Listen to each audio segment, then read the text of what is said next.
I opened my eyes, but I could not see anything. It was dark, completely dark. There was no light at all. Everything was black.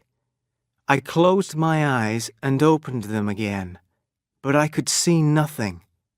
Where was I? I was lying on my back. I was lying on something hard and cold. I reached out my hand and felt a stone floor. The stones were cold and damp. I was lying on my back in a stone room. Was I in a tomb? Was I in a place where dead bodies were buried? I had to move. I had to find out. I turned over onto my hands and knees. Then I started to crawl forwards. In a few seconds, I found a wall. It was cold and wet. Maybe I was in a room that was under the ground. I followed the wall very slowly. I thought that I was moving in a circle. I was not sure. Then I had an idea.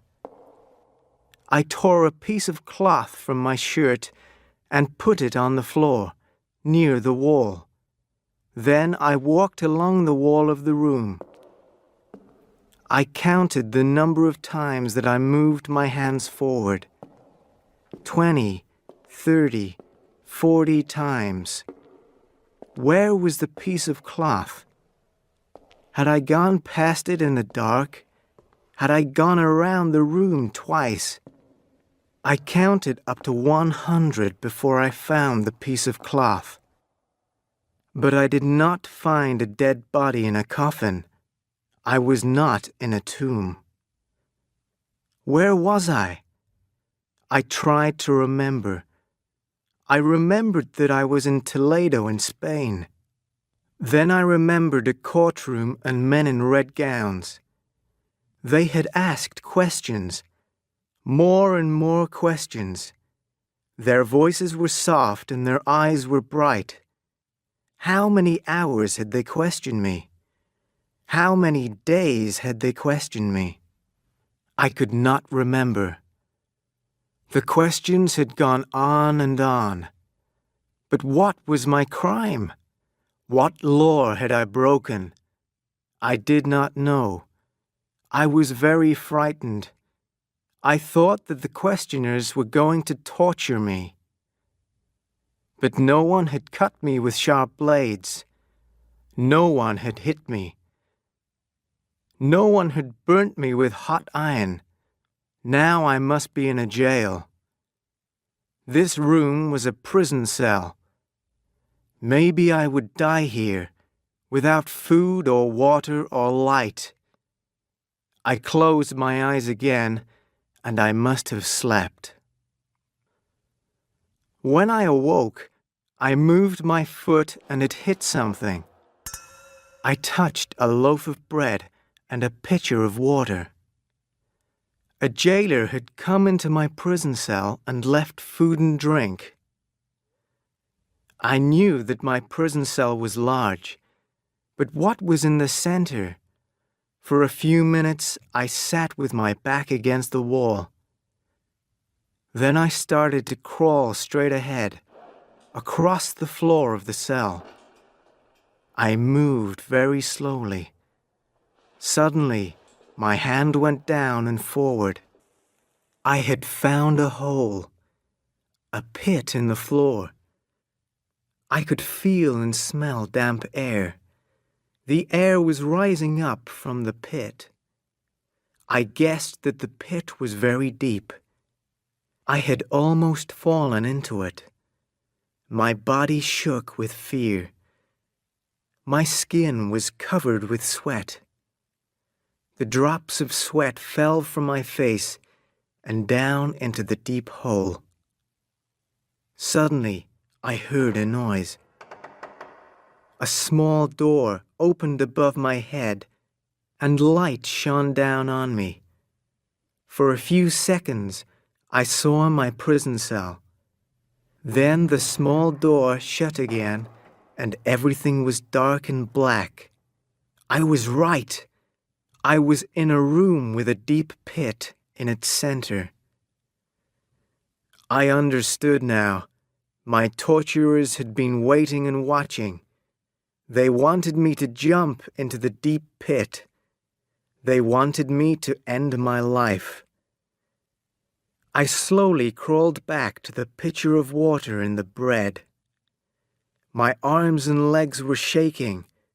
I was weak and tired. I took a piece of bread and started to eat. The bread tasted of salt. I quickly drank the water from the pitcher. Soon after this, I felt very, very tired. I slept again. When I awoke, the cell was not completely dark. I could just see its walls. The room was square. Each wall was about 15 feet long. And the walls were not made of stone. They were made of metal. High in the center of the ceiling, there was a small door. Strange and terrible pictures were carved into the metal walls. The pictures were of evil spirits and monsters. I was lying on my back, but I could not get up. I was no longer lying on the stone floor. My body was tied to a wooden bed. A rope was tied around my chest, but I could move my arms. I reached out my hands and tried to find the pitcher of water. I was very thirsty. There was no water, but I found a dish of meat. I put a piece of the meat into my mouth. No, I could not eat the meat. It tasted terrible. It was full of salt and strong spices. My jailers wanted me to be thirsty. This was a new torture. I looked up at the ceiling. I could see a picture there. It was a picture of time. An old man with a long beard. Pictures of time always showed an old bearded man with an hourglass in his hand. Hourglasses had 2 containers inside them. The containers were made of glass and they were joined in the center. One of the containers was filled with sand. When all the sand had run from one container to the other, an hour had passed. Time also held a long, sharp scythe. Every living thing is killed by time. But in the picture on the ceiling, the blade of Time's scythe was not part of the painting. This blade was real, and it was sharp. It was made of metal, and it hung down from the ceiling. The blade was like the pendulum of an old clock. As I watched, the pendulum started to move. It moved slowly, backward and forward. Suddenly, I heard a noise beside me. It was the sound of many small animals running on hard ground. Then I heard high, sharp cries. Rats! There were rats here in the cell. They had climbed out of the pit. Several large black rats ran across the floor toward my wooden bed. I moved my arms and shouted. I tried to frighten them away. The rats looked at me with their red eyes. They opened their mouths, and I saw their sharp, pointed teeth. Were the rats going to be my next torture? I looked up at the pendulum again. It was moving more quickly now. As it moved backward and forward, it made a soft whooshing sound. Whoosh! The pendulum swung back behind my head, and I could not see it. Then it swung forward over my feet. Whoosh! As I watched, I saw that the pendulum was lower. Very slowly, the pendulum was getting closer to me. Now I saw the reason for the pendulum. This was how I was going to die. The sharp blade of the pendulum was going to kill me. But it was not going to kill me quickly. It was going to cut my body very, very slowly. The pain would be terrible. How many times was the blade going to cut my body? How long was I going to lie on the wooden bed? How many times was I going to scream as my blood ran onto the floor? One of the rats ran over my hand. I cried out and pulled my hand away quickly. The dish of meat was still beside me. The rats could smell the meat and they wanted it. Suddenly, I had an idea. I reached out my hand and took some of the meat from the dish. Then I rubbed the spiced meat onto the rope that was around my body. I rubbed the meat all along the rope. Then I lifted my hands above my head and lay still. At first, the rats were frightened of me. They did not come too close. Then one of them jumped onto my chest. I did not move. I felt the rat's sharp little feet on my body. I saw its red eyes and sharp teeth. I tried not to scream. The rat put its nose closer to the rope. It smelled the spiced meat on the rope. The rat started to bite the rope with its sharp teeth. It was eating the meat that was on the rope. Soon another rat jumped onto me. It started to eat the rope too. More and more rats came. They ran over my face. They ran over my body. I kept my mouth and eyes closed. I tried not to shout in fear. I tried to stop my body shaking. The rats' feet and tails touched me. I felt the horrible animals on my mouth and my eyes and my nose. I heard their high, sharp cries. The sound of the pendulum became louder. Soon the whooshing sound of the pendulum was louder than the sound of the rats. The blade was coming closer to my body. I felt the air move as the pendulum passed over my face. The pendulum swung very wide. I counted each time that it passed over me.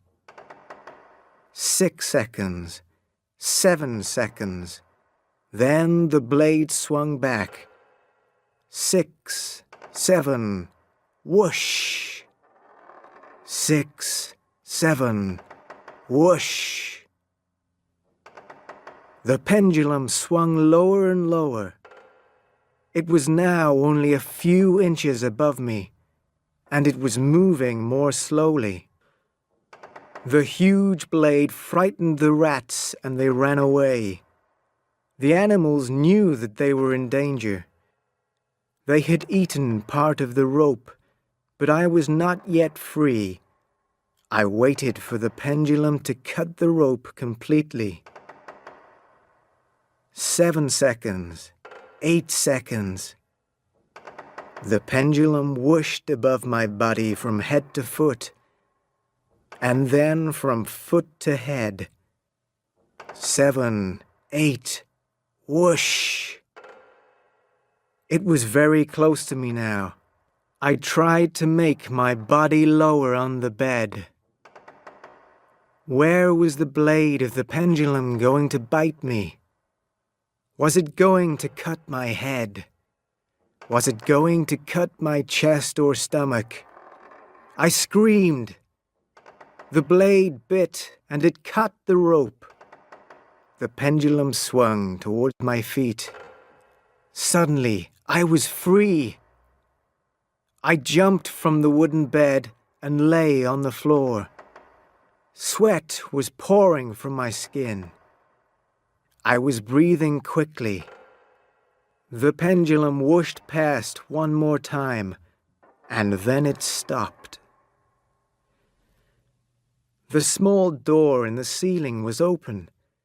My torturers were watching. They had seen me escape from the blade.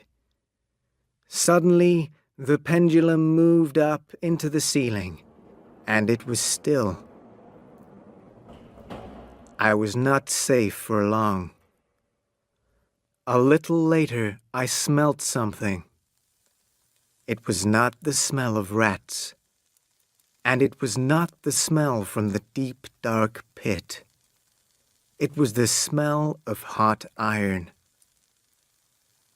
The metal walls of the cell were becoming hot. I moved closer to the pit. It was cooler here. This was my torturer's plan. They were heating the walls.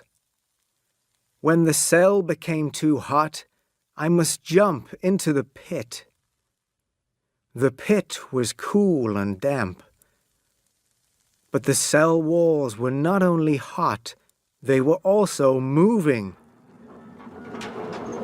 The hot metal walls were moving toward me.